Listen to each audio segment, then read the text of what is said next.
पुराणों में शंकर जी को पूर्ण ब्रह्म माना है। 70,000 ये शंकर जी मर जाएंगे, उसके बाद एक ब्रह्मांड का विनाश होगा।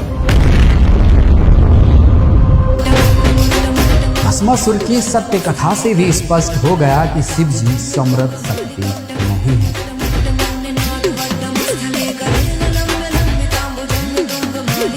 मैं ओम का मंत्र का ओम और ओम नमः शिवाय, ये दो मैं हमेशा इनसे जुड़ी रहती हूँ। इन्हीं का जाप सबसे ज्यादा हो रहा है। हरे राम रामा राम हरे हरे, हरे कृष्णा कृष्णा कृष्णा हरे। यही नाम भोले बाबा को मिला है नाम जप करने के लिए।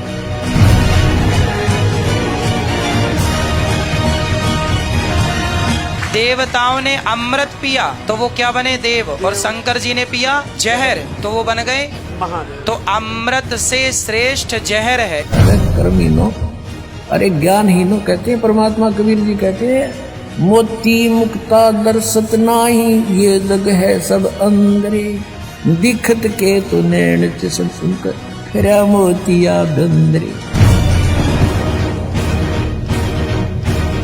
नमस्कार दर्शकों, आज हम बात करेंगे ऐसे आध्यात्मिक विषय पर जिससे संबंधित प्रश्न आपके मन में भी उठा होगा। भगवान शिव, जिन्हें महादेव, नीलकंठ, आदिनाथ, रुद्र और भी अनेक नामों से जाना जाता है, इन्हें हिंदू धर्म में सबसे शक्तिशाली देवताओं में से एक माना जाता है। लेकिन क्या कोई ऐसा भी है जो शिव से भी समृद्ध है? इस प्रश्न का उत्तर जानने के लिए एक तरफ हम हिंदू धर्म गुरुओं के विचार सुनेंगे और दूसरी तरफ संत रामपाल जी महाराज जी के विचार सुनेंगे, और फिर शास्त्रों को आधार मानकर निर्णय निकालेंगे कि शिव से भी समृद्ध कोई है भी या नहीं, और यदि है तो वो कौन है।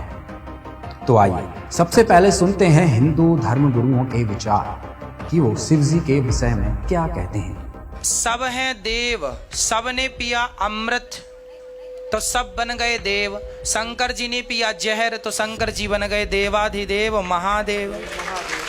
इसलिए देवताओं ने अमृत पिया तो वो क्या बने देव, और शंकर जी ने पिया जहर तो वो बन गए महादेव। तो अमृत से श्रेष्ठ जहर है। मैं ओम का मंत्र का ओम और ओम नमः शिवाय, ये दो मैं हमेशा इनसे जुड़ी रहती हूँ। इन्हीं का जाप सबसे ज्यादा हो रहा है। जाप नहीं तो मन में भी चलता रहता है। तो मेडिटेशन इज प्रॉपर जाप, लाइक प्रोनाउंसिएशन वो साउंड, नहीं तो मेरे मन में भी ये चीज चलती रहेगी कि ओम नमः शिवाय। कि मुझे ऐसा लगता है ये बहुत कि भगवान शंकर सबसे भोले भगवान माने गए हैं। गुस्सा आता है वो बात अलग है जब महाकाल का रूप लेते, अदरवाइज उसके अलावा सबसे शांत भगवान माने गए हैं। हर वक्त समाधि में, हर वक्त खुद मेडिटेशन में ही बैठते हैं, इसलिए उनका नाम सबसे ज्यादा लेने को। भगवान शिव अविनाशी हैं और हमारा मत कहता है कि शंकर जी और भगवान विष्णु जी दोनों एक ही है। शंकर जी अर्धनारेश्वर हैं, आधी अम्बा है आधे शिव है, इसलिए उनका नाम अर्धनारेश्वर है। वैसे उनमें ही दोनों पूर्ण है,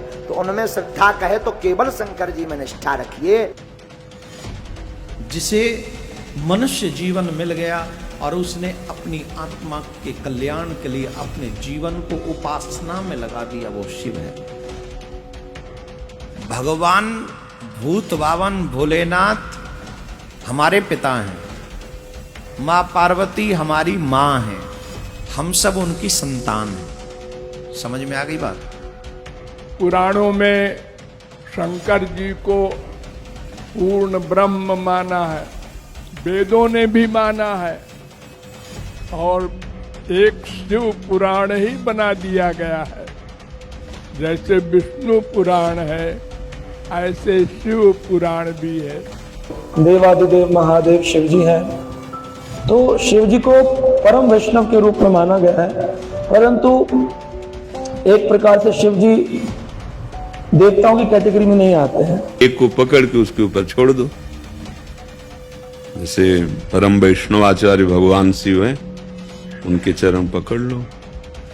उनको क्या करना है वो सर्वज्ञ हैं, उनको सब ज्ञान है। दर्शकों, हिंदू धर्म गुरुओं के दृष्टिकोण से देखा जाए तो अनेक हिंदू धर्म गुरुओं का मानना है कि कोई भी भगवान शिव से अधिक शक्तिशाली नहीं है। वे सर्वोच्च शक्ति का प्रतीक हैं और सभी देवताओं के देवता हैं।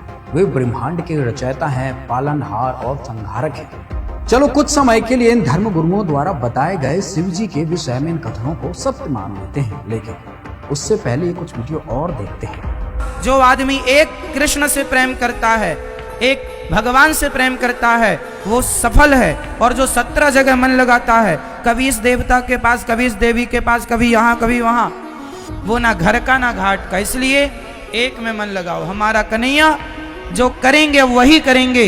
अब हमें कहीं किसी के पास जाने की जरूरत, अरे हनुमान चालीसा पढ़ो, शिव चालीसा पढ़ो, दुर्गा चालीसा पढ़ो, ये सब तो ठीक है।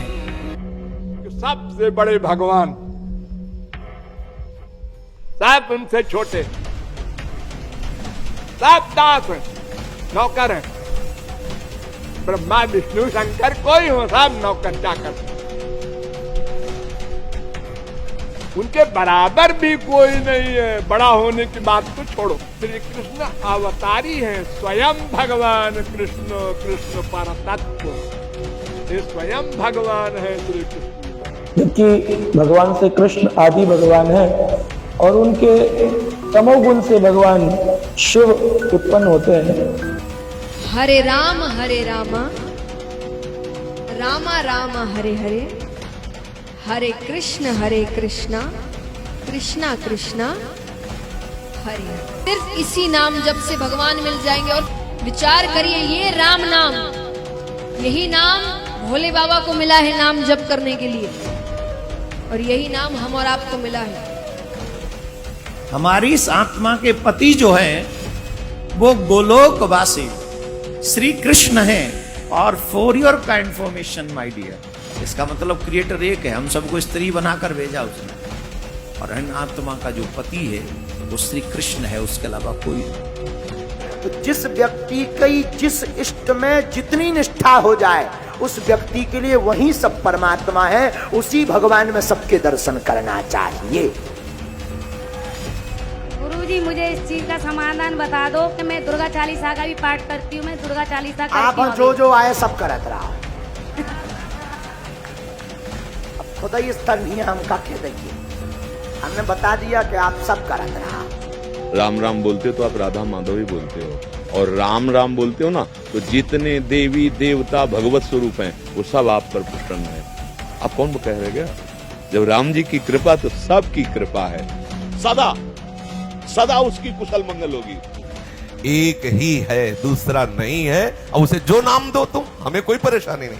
राम बोलो, कृष्ण बोलो, हरि बोलो, शिव बोलो, काली बोलो, काली उनका अवतार, कृष्ण उनका अवतार, राम उनका अवतार, हमें कोई परेशानी नहीं। दर्शकों, ये वीडियो देखकर आप सोच रहे होंगे इनकी कौन सी वाली बात सत्य मानी जाए, पहले वाली या दूसरे वाली। दर्शकों, इन धर्म गुरुओं के बहुमुखी अज्ञान से आज हिंदू समाज की फिरकी बनी हुई है। इसलिए आज हिंदू धर्म में इतनी विविधता देखने को मिलती है कि आम जन मानस को पता ही नहीं है कि कौन संत सत्य ज्ञान दे रहा है और कौन झूठ बोल रहा है। दर्शकों, आप इस वीडियो को अंत तक देखिए, आप खुद ही सच और झूठ का फैसला कर लेंगे, ऐसा हमारा विश्वास है, क्योंकि अब आप सभी पढ़े लिखे हैं।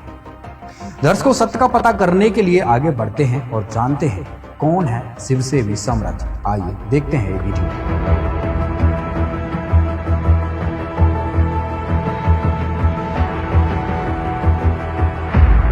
अब इन भगवानों की थोड़ी सी सतिथि बताते हैं, इनकी आयु समझाते हैं आपको।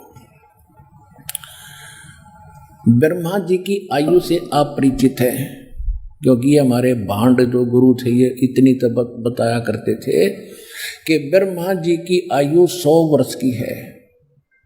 वो अब दास बताएगा वो 100 वर्ष बनते कैसे हैं, उनको तो ये भी ज्ञान नहीं था। जैसे एक चतुर्युग, ब्रह्मा जी का 1008 चतुर्युग का दिन और इतनी ही रात्रि होती है। इसकी उम्र का ऐसे कैलकुलेशन करनी पड़ती है। और एक चतुर्युग, सतयुग, त्रेता, द्वापर, कलयुग, चारों मिलाकर एक चतुर्युग कहलाता है। चतुर्युगी भी कहते हैं इसको। और इसके कुल मिलाकर एक, तो ऐसे 4 युगों का, चतुर्युग का टोटल टाइम कितना होता है? 43,20,000 वर्ष। 43,20,000 वर्ष एक चतुर्युग का। और ऐसे ऐसे 1008 चतुर्युग का ब्रह्मा जी का दिन और इतनी ही रात्रि, इसको लमसम 1000 चतुर्युग माना जाता है। हमारे यहाँ वर्ष कैलकुलेट करते हैं अपना यहाँ का मनुष्यों का, ये वैसे वास्तव में 365 सही 1/4 दिन होते इसमें, लेकिन हम अमूमन इसको 365 दिन का ही मानते हैं। इतना समझ लो। वैसे 1008 होते हैं।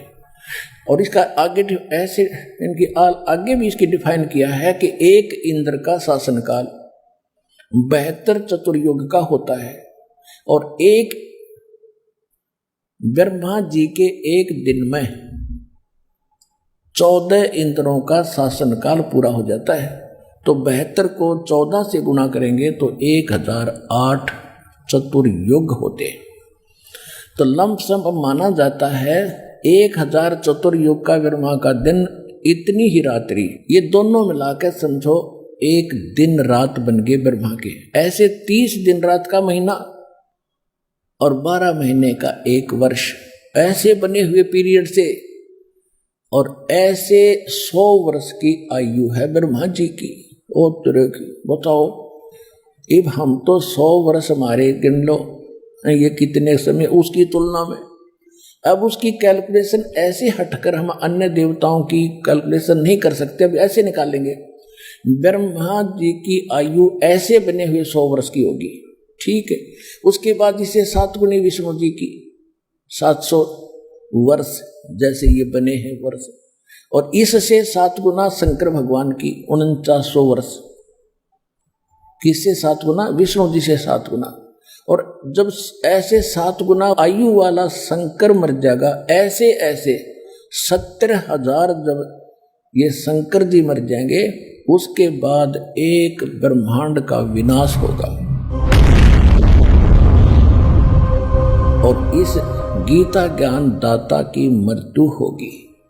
और इतना पीरियड जो होगा 70,000 बार शंकर मरने के बाद, ऐसे जो एक बार ब्रह्मांड का विनाश होगा और इसकी मृत्यु होगी काल की, ज्योत निरंजन की, सरपुरुष की, तो वो होगा युग।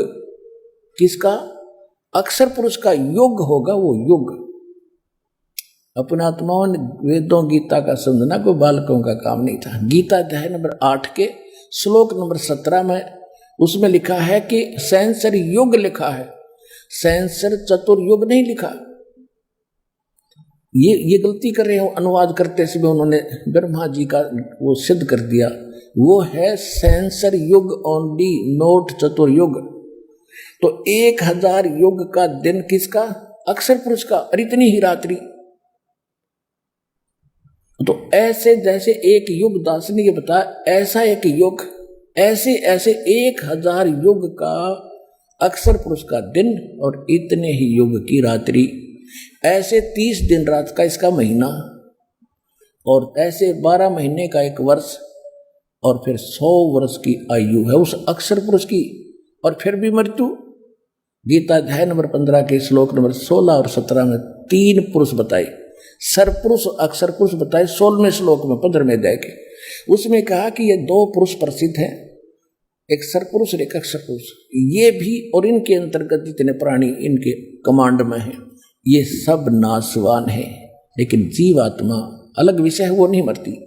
फिर उसके तुरंत बाद का 17वें श्लोक में 15वें अध्याय के, उत्तम पुरुष है तू अन्य परमात्मा इति उदाहरत, ये लोग तरम अवश्य विवर्ती अवैश्वर। वो इन दोनों से कोई अन्य है, वो परमात्मा श्रेष्ठ भगवान उत्तम पुरुषोत्तम, और वही तीनों लोकों में प्रवेश करके सबका धारण पोषण करता है। वो मूल रूपी संसार है, संसार रूपी वृक्ष की मूल है, और वही वास्तव में अविनाशी है, अव्यय ईश्वर है। तो वो कौन है? और इनकी मृत्यु जो इतनी लंबी आयु है अक्षर पुरुष की, फिर भी मृत्यु है, इसलिए इसको अक्षर कहने लगे। अक्षर माने अविनाशी होता है, लेकिन ये अविनाशी नहीं है, लेकिन अविनाशी से कम भी नहीं है। इतनी लंबी उम्र में मरेगा, लेकिन फिर भी मृत्यु है। तो सूक्ष्म वेद में कहा है, एती उम्र बुलंद मुर्गा अंतरे, सतगुरु लगे न कान न बैठे वो संतरे। इतनी लंबी आयु होने के बाद भी मृत्यु होगी, क्योंकि आपको वो तत्वदर्शी संत नहीं मिला जो गीता अध्याय नंबर 4 के श्लोक नंबर 34 में जिसका वो वर्णन है, यजुर्वेद अध्याय नंबर 40 के मंत्र 10 में जिसका कहा कि वो धीरा नाम तत्वदर्शी संत ही सही सही मार्ग बताते हैं, उनसे सुनो। तो वो तत्वदर्शी संत आज विश्व में ये दास है, एक बार को होते 100 बार सुन लो। दर्शकों, अभी आपने अपने ब्रह्मांडों के मुख्य मुख्य प्रभुओं की आयु सीमा देखी। इससे स्पष्ट है कि जो प्रभु शिव से भी समर्थ है, उनकी भी मृत्यु होती है। दर्शकों, इसके साथ एक रहस्य और बताते हैं। जब 70,000 शिव भी मर जाते हैं, तब एक ज्योति निरंजन ब्रह्म मरता है। पूर्ण परमात्मा के द्वारा पूर्व निर्धारित किए समय पर एक ब्रह्मांड में महाप्रलय होती है। यह 70,000 शिव की मृत्यु अर्थात एक सदाशिव यानी ज्योति निरंजन की मृत्यु होती है। तब एक युग होता है परब्रह्म का। 100 वर्ष की परब्रह्म की आयु है, फिर परब्रह्म की भी मृत्यु होती है। परब्रह्म के 100 वर्ष पूरे होने के पश्चात एक शंख बजता है। सर्व ब्रह्मांड नष्ट हो जाते हैं, केवल सतलोक व ऊपर तीनों लोक ही शेष रहते हैं। इस प्रकार कबीर परमात्मा ने कहा है कि अरबों तो ब्रह्मा गए, 49 कोटि कन्हैया, 7 कोटि शंभु गए, मोर एक नहीं पलैया। इसका भावार्थ है कि 343 करोड़ त्रिलोकीय ब्रह्मा मर जाते हैं, 49 करोड़ त्रिलोकीय विष्णु मर जाते हैं तथा 7 करोड़ त्रिलोकीय शिव मर जाते हैं। तब एक ज्योति निरंजन काल ब्रह्म यानी कि ब्रह्मा विष्णु शिव के पिता की मृत्यु होती है, जिसे गीता जी के अध्याय 15 के श्लोक 16 में क्षर पुरुष नाशवान भगवान कहाँ है, इसे ब्रह्म भी कहते हैं। तथा इसी श्लोक में जिसे अक्षर पुरुष अविनाशी कहाँ है, वह पर ब्रह्म है, जिसे अक्षर पुरुष भी कहते हैं। अक्षर पुरुष अर्थात पर ब्रह्म भी नष्ट होता है। जब काल भी करोड़ समाप्त हो जाएंगे, तब सर्व अंडों अर्थात ब्रह्मांडों का नाश होगा, केवल सतलोक व उससे ऊपर के लोक शेष रहेंगे। दर्शकों, यह रहस्य आज तक संत रामपाल जी महाराज के अलावा कोई बता नहीं पाया है। दर्शकों, अब आपको दिखाते हैं कि शिव जी समेत अन्य प्रभु कितने समर्थ हैं। देखिए यह वीडियो।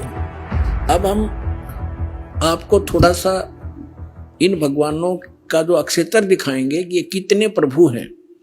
जैसे एक ब्रह्मांड होता है, एक ब्रह्मांड में कौन कौन सी स्थिति है वो देखिएगा। ये एक ब्रह्मांड का लघु चित्र है। इस ब्रह्मांड का अंडे जैसी शकल है, अंडे आकार है, अंड आकार है। ये देखिए ऐसा है यहां तक। ये इसको अंड भी कहते हैं, इसको ब्रह्मांड भी कहते हैं। और इस ब्रह्मांड के अंदर जो व्यवस्था है वो हमारे शरीर के अंदर हम देख सकते हैं, जब हम हमारे इन चैनलों को, कमलों को ऑन कर लेंगे मंत्रों की साधना करके। तो इसलिए इसको पिंड, शरीर को पिंड कहते हैं। जैसे टेलीविजन के अंदर कहीं भी कार्यक्रम हो रहा हो, वो कार्यक्रम हो रहा कहीं और देख हम टीवी पर सकते हैं, ऐसे ये शरीर हमारा है। तो पूरे ब्रह्मांड का जो नक्शा है इस पिंड के अंदर है। इसको पिंड भी कहते हैं, इसको अंड आकार है, इसलिए अंड भी इसी को कहते हैं। अरे राधा स्वामी वाले ये नकली पिंड अलग बताते हैं, अंड अलग बताते हैं, ब्रह्मांड न्यारा क्या पता नहीं इनको। ये देखिएगा, तो ये इस ब्रह्मांड के अंदर क्या क्या व्यवस्था है। नीचे से शुरू करते, ये 7 हैं, तल, अतुल, वितल, महातल, अतल, सुतल, रसातल और पाताल लोक। और ये पृथ्वी लोक, ये ब्रह्मा का लोक, ब्रह्मा जी का लोक, विष्णु शिव जी का लोक, विष्णु जी का लोक, और ये स्वर्ग, और ये नरक, ये इंद्र का लोक, ये मानसरोवर, ये धर्मराज का लोक, और ये एक ब्रह्म लोक है इसके अंदर। ये सारा ब्रह्म लोक कहलाता है। इतना ये एक ब्रह्म लोक है। इसमें इसने क्या कर रखा है, नकली सतलोक, ये महेंद्र काल भी, फिर नकली सतलोक, नकली अलखलोक, और नकली अगमलोक और नकली अनामी लोक की रचना इस काल में करवा रखी। ये दुर्गा जी का लोक, यहां इसने गुप्त स्थान बना रखा है और इस गुप्त स्थान पर कोई नहीं जा सकता इस काल की रजा से बिना। ब्रह्मा विष्णु महेश का पिता है। इसने 3 स्थान बना रखे, एक रजोगुण प्रधान क्षेत्र, एक तमोगुण प्रधान क्षेत्र, एक सतोगुण प्रधान क्षेत्र, जिसमें ये रजो इस ब्रह्मा रूप में ये अपना ऐसा रूप बना लेता है ब्रह्मा जी जैसा, और दुर्गा को ये अपनी पर सावित्री के रूप में रखता है। इन दोनों के संयोग से इस रजोगुण प्रधान क्षेत्र में रहते हुए जो पुत्र उत्पन्न होता है इसकी शकल जैसा हो जाता है, उसको ब्रह्मा नाम दे देता है और वो रजोगुण युक्त हो जाता है। इसी प्रकार ये सतोगुण युक्त स्थान है, इसमें स्वयं विष्णु रूप धारण करता है, दुर्गा को महालक्ष्मी रूप में रखता है। इन दोनों के संयोग से इस सतोगुण प्रधान क्षेत्र में रहने से जो पुत्र उत्पन्न होता है वो सतोगुण युक्त हो जाता है और उसका नाम विष्णु रख देते हैं। इसी प्रकार ये शंकर रूप बना लेता है, दुर्गा को पार्वती रूप में रखता है और इन दोनों के संयोग से तमोगुण प्रधान क्षेत्र में जो पुत्र उत्पन्न होता है वो तमोगुण युक्त हो जाता है। इसलिए रजगुण ब्रह्मा, सतगुण विष्णु और तमगुण शिव जी की उत्पत्ति करके ये फिर नीचे के लोकों का प्रधान बना देता है, इनको एक एक द्वीप दे देता है। और ये तीनों भगवान केवल पृथ्वी लोक, स्वर्गलोक और इस पाताल लोक, इन 3 लोकों के ऊपर ही ये प्रभुता रखते हैं इस एक ब्रह्मांड में। बस इतने मालिक हैं, इतने स्वामी हैं। और ये जो ब्रह्म है इनका पिता सरपुरुष, ये केवल 21 ऐसे 21 ब्रह्मांडों का स्वामी है। ये देखिएगा, आप जी ने जो ब्रह्मांड देखा था ये वाला, अब ये समझो ये एक गेंद सी होगी और ये 21 ब्रह्मांड का अक्षेत्र है इस सरपुरुष का। गीता अध्याय नंबर 15 के श्लोक नंबर 16 और 17 वाले में 3 पुरुष हैं। ये सरपुरुष का क्षेत्र है 21 ब्रह्मांड। ये एक ब्रह्मांड है जिसको गेंद दिखाई देती है आपको, गेंद सी। 5 ब्रह्मांडों को इकट्ठा करके इसने एक महाब्रह्मांड बना रखे है। ऐसे ऐसे 4 ब्रह्मांडों में 20 महाब्रह्मांडों में 20 ब्रह्मांड रोक रखे हैं। इसके बाद इसने एक ब्रह्मांड जैसा क्षेत्र ये अलग से और है, ये तो लिखने के लिए समझाने के लिए अलग लिखा है। यहां भी इसने एक धोखा कर रखा है, नकली सतलोक, नकली अलखलोक, नकली अगमलोक और नकली अनामी लोक भी 21वें ब्रह्मांड में भी रचना करवा रखी है। ये तपस्शिला जहां बैठकर ये 1 लाख मानव शरीरधारी प्राणियों को खाता है, ये काल ब्रह्मा विष्णु महेश का पिता। और यहां से फिर आगे निकल जाते हैं, परब्रह्म का लोक में जाना होता है। अब देखिएगा इसके बैक में कंप्लीट देखेंगे। अब ये है कंप्लीट सभी ब्रह्मांडों का, असंख्य ब्रह्मांडों का चित्र एक समझने के लिए। अब जो आपने देखे थे वो 21 ब्रह्मांड, अब ये है 21 ब्रह्मांड। ये सरपुरुष का क्षेत्र है, सरपुरुष का, बस इतना, ये इतना। और इसके बाद ये है परब्रह्म कहो, इसको अक्षर पुरुष कहो। इसे नेक्स्ट ब्रह्म जो है ये 7 संख्य ब्रह्मांड, इससे कई गुना बड़ा है। ये अक्षर पुरुष का केवल इतना ही क्षेत्र है 7 संख्य ब्रह्मांड का। और ये है वो परम अक्षर ब्रह्म, असंख्य ब्रह्मांड का स्वामी। ये असंख्य, ये छोटे छोटे दिखे सारे ब्रह्मांड हैं, सारे अलग अलग से। ये तो थोड़ा सा क्षेत्र इन दोनों का और इस पूर्ण परमात्मा का, इंक्लूडिंग दिस ब्रह्म एंड पर ब्रह्म, सरपुरुष और अक्षर पुरुष इंक्लूडिंग ये परमात्मा सबके ऊपर ओवरऑल कंट्रोल, कुल का मालिक है। ये है वो परम अक्षर ब्रह्म। गीता अध्याय नंबर 8 के श्लोक नंबर 1 में अर्जुन ने प्रश्न किया कि हे भगवान, आपने गीता अध्याय नंबर 7 के श्लोक नंबर 29 में कहा है कि जो व्यक्ति जरा और मरण से छूटने का प्रयत्न ही कर रहे हैं, इस संसार की किसी वस्तु की इच्छा नहीं रखते, वो तत्ब्रह्म को और सारे दातम को और सभी कर्मों से परिचित हैं। दर्शकों, अभी आपने ब्रह्मा जी, विष्णु जी, महेश जी, दुर्गा जी, क्षर ब्रह्म और अक्षर ब्रह्म की आयु के बारे में जाना। साथ ही संत रामपाल जी महाराज ने ब्रह्मांडों के मानचित्र से आपको समझाया कि ये सभी भगवान कितने कितने लोकों के मालिक हैं, अर्थात इनकी क्या स्थिति है। दर्शकों, इसके साथ आपको इनकी शक्ति के बारे में भी बता देते हैं। ब्रह्मा, विष्णु, महेश अर्थात शिव जी, इन तीनों भाइयों के 4 भुजाएं तथा 16 कलाएं हैं तथा इनकी मां प्रकृति देवी दुर्गा की 8 भुजाएं हैं तथा 64 कलाएं हैं। तीनों देवों के पिता यानी कि देवी दुर्गा के पति ब्रह्म अक्षर पुरुष की 1000 भुजाएं हैं तथा 1000 कलाएं हैं तथा 21 ब्रह्मांडों का प्रभु है। पर ब्रह्म अक्षर पुरुष की 10,000 भुजाएं हैं तथा 10,000 कला हैं तथा 7 संख ब्रह्मांडों का प्रभु है। प्रत्येक प्रभु अपनी सर्व भुजाओं को समेटकर केवल 2 भुजाएं भी रख सकते हैं तथा जब चाहें सर्व भुजाओं को भी प्रकट कर सकते हैं।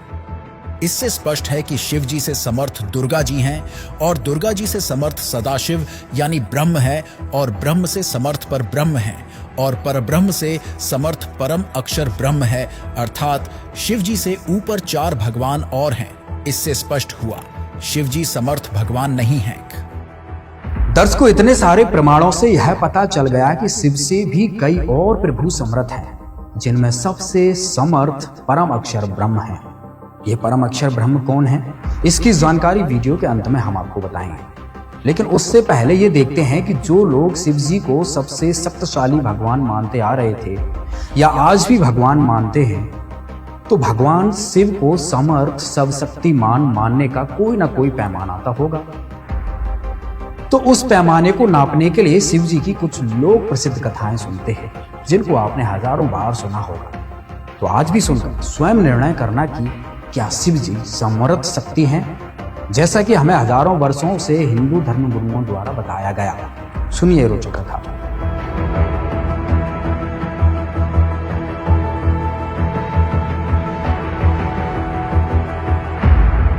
आप रोज पढ़ते हो, सुनते भी हो इन ब्राह्मणों से। परमात्मा कह रहे थे, एक भस्मासुर नाम का एक राक्षस था, तपस्वी था। राक्षस तपस्या बना, जब ये उसका पुजारी तो ये कर्म करेगा। उसने भगवान शिव के गेट के सामने ऊपर को पैर नीचे को सिर करके सिरासन पर 12 वर्ष तप किया। उससे पहले हजारों वर्ष कैलाश पर बैठकर तप कराया था पर्वत पर। वहां नहीं सुनाई हुई तो उसके बारे में आगे धरना दे दिया गेट के सामने शिव जी के। 12 वर्ष जब ऊपर को पैर नीचे को सिर किए हठ योग करता रहा। एक दिन पार्वती जी ने कहा, भगवान आप तो समर्थ हैं, आपका पुजारी क्या मांगता है, इसको दो फारिग करो। 12 वर्ष हो गए इसने यहाँ आपकी कितनी घोर तपस्या कर रहा है। अब शिव जी बोले, बोल भाई क्या मांगता है। अब भस्मासुर ने कहा, जी ऐसे नहीं, वचनबद्ध हो जाओ प्रभु तब मांगो।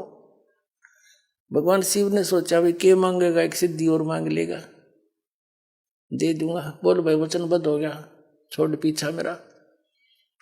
तो वचनबद्ध होते ही खड़ा हो गया और कहने लगा, जी ये भस्म कड़ा दे दो जो आपने पहन रखे है। उसमें क्या शक्ति थी कि उस भस्म कड़े को, कड़ा था वो जैसे पहन लेते, और उसको जिसके भी सिर पर सिर पर रख के भस्म वो जल जाता था, उसकी राख भी नहीं पाव थी, राख पाव थी। ये पता था उसको भस्मा गिरी को। ये गिरी, पुरी, नाथ, नागा, ओगड़, ये सारे शिव जी तमोगुण के उपासक हैं। तो भगवान शिव ने सोचा जंगल में रहता है, साधक है, अपने बचाव के लिए लेता होगा। अब निकाल दिया, वचनबद्ध हो ही रहे थे कि ले भक्त ले ले। अब जब उसके हाथ में आ गया ना भस्म कड़ा, तब वह त्योर बदल गया और हंसा एक दुष्ट की तरह, हा हा हा, ले शंकर हो ले होशियार, तुझे भस्म करूंगा और पार्वती को पत्नी बनाऊंगा। मैं इसी उद्देश्य से भक्ति कर रहा था। अब कबीर साहब कहते हैं कि माता को घर नहीं ठहराई। ऐसे दुष्ट अपनी माँ को, यानी जिसकी पूजा करे उसकी पत्नी तो माँ के तुल्य होती है, और उस पर नजर बुरी। और तो कहते हैं शिव शंकर से योगी समझ नहीं पाए, योगी को बदलिए बैठा है। तो ये अंतर्यामी भी खाक थे, ये ब्रह्मा, ये विष्णु शंकर भगवान के अंतर्यामी थे ये। और इनको मृत्युंजय, कालज, सर्वेश्वर, अजरो अमर है, ये महिमा गाया करते हमारे आचार्य शंकराचार्य, नकली गुरु। अगर ये अविनाशी होता तो भस्मागिरी का आगे भागता क्यों? जब भस्मागिरी ने कहा कि बोले होशियार आ लिया हूं, तुझे मारूंगा, पार्वती को पत्नी बनाऊंगा, भगवान शिव ने खड़ी डांग ठोक दी, फुल स्पीड तो भाग लिया डर के, बाकी तो कसाई आ गया, सचमुच इसने तो आंख बदल गया एकदम। आगे आगे भगवान और पीछे पीछे पुजारी, 10 सपाट पट्या। अब पुण्यात्मा वो तो आगे जाके भगवान आए, पूर्ण परमात्मा, पार्वती रूप बनाया और खड़ा हो गए। उनसे कहा कि क्यों भाग रहे, आ जाओ। अब वो थोड़ा निकट थोड़े आएंगे शंकर जी, आओ बैठो यहां बात करेंगे, मैं भी आपको बहुत चाह रही थी। अब डट गया, अगले में बात बढ़ेगी, बस ठीक है शिव जी ताना नहीं, जब तक मेरे हाथ में कड़ा है 2 बात कर लूं। पार्वती रूप में भगवान बोले कुछ डांस करके दिखाओ कि मैं बात बने, यानी कुछ प्रसन्न हूं मैं तेरे से। अब भगवान वो भस्मागिरी कहने लगा मैं तपस्वी आदमी, मुझे डांस टूंस तो आता नहीं। पार्वती रूप में भगवान बोले ले मैं सिखाता हूँ तुझे, मैं सिखाती हूँ, इस हाथ को ऐसे कर, इस पैर आगे कर, ठू ठू ऐसे कर, ये हाथ और ऊपर कर और ऊपर कर। जो जिसमें वो ले रहा था ना बसम कड़ा, उसके सिर पा लिया ना, जब कह दिया बसम और रिमोट दबा दिया, वो भस्मागिरी की राख होगी, मर गया। फिर विष्णु रूप धारण किया उस परम पिता ने, इनके ये संकट में उससे मालिक ने याद करे, और विष्णु रूप धारण करके शिव जी के पास गया कि डट जा भोलेनाथ, क्यों भाग रहे हो। शिव जी कहते हैं भाग ले विष्णु, आ जा जल्दी जल्दी। वो पीछे आने लग रहा है दुष्ट, मेरे से धोखे से उसने वचनबद्ध करके भस्म कड़ा ले लिया, मैंने आपत मोल ले ली। तब कहा विष्णु रूप में परमात्मा ने कि रुक जा, ये तेरा कड़ा ले, और मैंने वो भस्म कर दिया। सचमुच हाँ, चल तने उसकी राख दिखाऊं। जब उसकी ऐस देख ली ना, राख देख ली शंकर भगवान की, जब दिल की धड़कन ठीक हुई, हरिचना विनाशी बतावे अजरो अमर थे मृत्युंजय कालज्य। अब पुण्यात्मा इससे दुष्ट और क्या होगा, अपनी माँ को तो पत्नी बनाने की चेष्टा करे और जिसकी पूजा करे उसका दुश्मन बन गया। राक्षस स्वभाव को धारण किए मनुष्यों में नीच दूषित कर्म करने वाले मूर्ख, ये कैटेगरी है इन लोगों की, 3 गुणों के उपासकों की। दर्शकों, इस भस्मासुर की सत्य कथा से भी स्पष्ट हो गया कि शिव जी समृद्ध शक्ति नहीं है। अब एक सवाल आपको झकझोर रहा होगा, फिर कौन है सबसे समृद्ध परम अक्षर ब्रह्म, जो शिव से भी समृद्ध है, दुर्गा जी से भी समृद्ध है, और शिव जी के पिता यानी सदाशिव से भी समृद्ध है, और पर ब्रह्म जो 7 शंख ब्रह्मांडों का मालिक है उससे भी समृद्ध है। तो वो कौन है, जानने के लिए सुनिए जगत गुरु तत्वदर्शी संत रामपाल जी महाराज के विचार।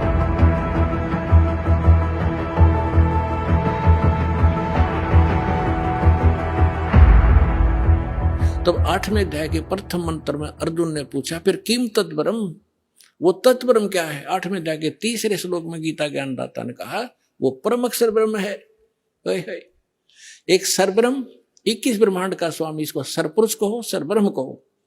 फिर अक्षर ब्रह्म, उसको अक्षर पुरुष कहो, अक्षर ब्रह्म कहो, वो 7 शंख ब्रह्मांड का स्वामी अभी आपको दिखा था। और वो उत्तम पुरुष है तू अन्य परमात्मा इति उदाहरते 15वें अध्याय के 17वें श्लोक में, या गीता अध्याय नंबर 8 के श्लोक नंबर 3 में कहा कि वो परम अक्षर ब्रह्म है। देखो 8वें अध्याय के प्रथम मंत्र में अर्जुन ने पूछा किम तत्परम, किम अध्यात्म, किम कर्म पुरुषोत्तम, अधिभूतम च किम प्रोक्तम, अधिदेवम किम उच्यते। इसमें पूछा कि वह ब्रह्म क्या है, वो तत्व ब्रह्म के है। अब गीता ज्ञानदाता ने 8वें अध्याय के 3रे श्लोक में बताया। 8वें अध्याय के 3रे श्लोक में वो परम अक्षर ब्रह्म है।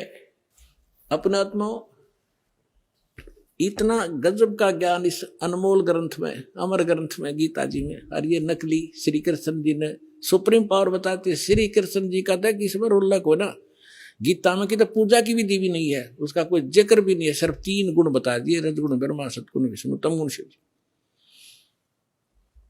अब गीता ज्ञानदाता कौन है, ये ब्रह्म है। ये ऐसे अलौकिक कर्म करता है, किसी के अंदर प्रवेश करके अपना ज्ञान दे देता है। 16 और 17 में 3 पुरुष हैं, 3 भगवान हैं, 3 ब्रह्म हैं। अध्याय नंबर 15 का ये श्लोक नंबर 16 यहाँ पर है। इसमें क्या कि द्वौ इमौ पुरुषौ लोके सर्च अक्षर है एवं च सर सर्वाणी भूतानि कुटस्थ अक्षर उच्चते 16वां श्लोक। इसका अनुवाद यहां पर क्या है?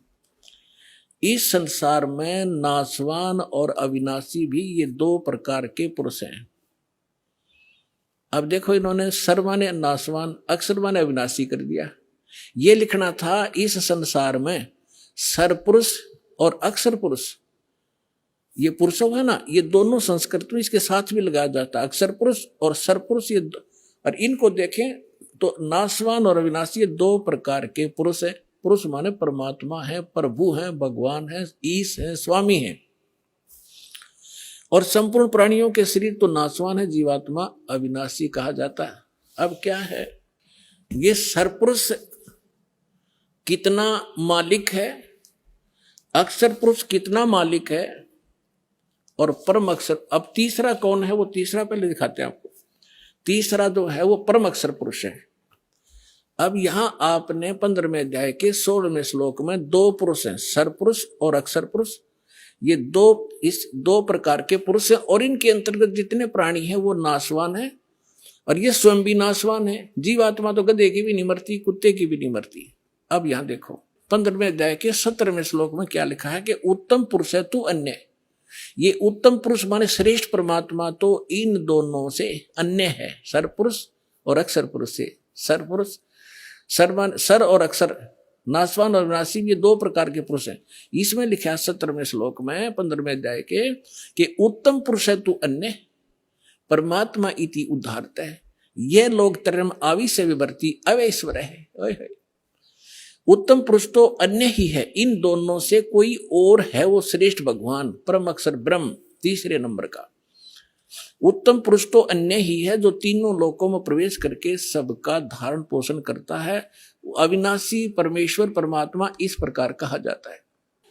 तो उस परमेश्वर ने 600 वर्ष पहले सच्चिदानंद घन ब्रह्म की वाणी में, अपनी कबीर वाणी में क्या लिखा था?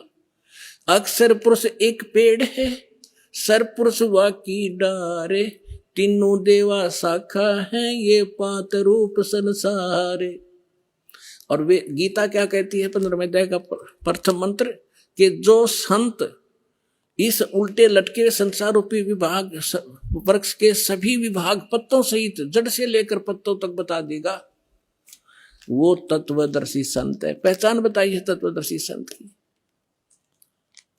अब देखिएगा, ये है पूर्ण परमात्मा, ये परम अक्षर ब्रह्म है। ये ऐसे देंगे, ये है जड़ जो मूल है, ऊर्ध्व मूलम। ये परम अक्षर ब्रह्म है, पूर्ण ब्रह्म परमेश्वर। और ये तना अक्षर पुरुष, ये जो बाहर दिखाई देता है ये तो अक्षर पुरुष है तना, और इससे एक मोटी डार निकली है, वो सरपुरुष समझो, सरपुरुष। और ये तीन रजगुण ब्रह्मा सतगुण विष्णु उत्तम गुण शिवजी रूपी ये तीन शाखाएं, और ये पात रूप संसार है। ये पात रूप हम हैं आगे, और मूल कौन है? ये स्वयं है परमात्मा, ये स्वयं है परमात्मा। ये देखिएगा, ये कौन है? ये कबीर साहिब है, पूर्ण ब्रह्म कबीर साहिब परम अक्षर ब्रह्म। ये सारे संसार के आधार हैं, ये सबके धारण पोषण करने वाले हैं। जैसे वृक्ष की, जैसे संसार रूपी वृक्ष की जो परिवृष होती है वो जड़ से होती है। देखो पुण्यात्माओं, डेफिनेशन ऑफ गॉड भी आज तक हमें प्राप्त नहीं बता सके हमारे नकली गुरु। ईश ये सरपुरुष है, ईश्वर ये अक्षर पुरुष है, और परमेश्वर इन सब से उत्तम परमेश्वर वो सच्चिदानंद घन ब्रह्म, वो परम अक्षर ब्रह्म है।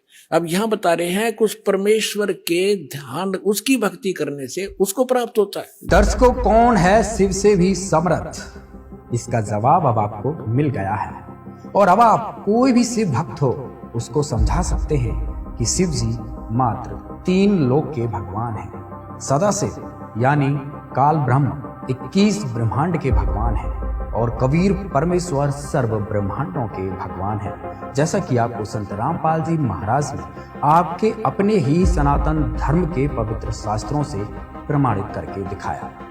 दर्शकों, ये वीडियो बनाने का उद्देश्य बस इतना है कि हिंदू समाज सनातन धर्म की ओर लौट आए, वेदों और गीता अनुसार भक्ति करे, ना कि किसी भी गुरु के कहने से आंख बंद करके कुछ भी भक्ति क्रिया करने लगे। ये कोई हार जीत की लड़ाई नहीं है, ये आपकी जिंदगी बचाने की लड़ाई है।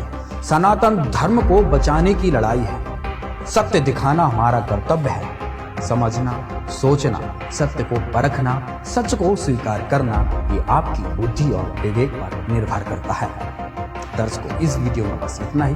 बने रहिए हमारे चैनल के साथ। धन्यवाद।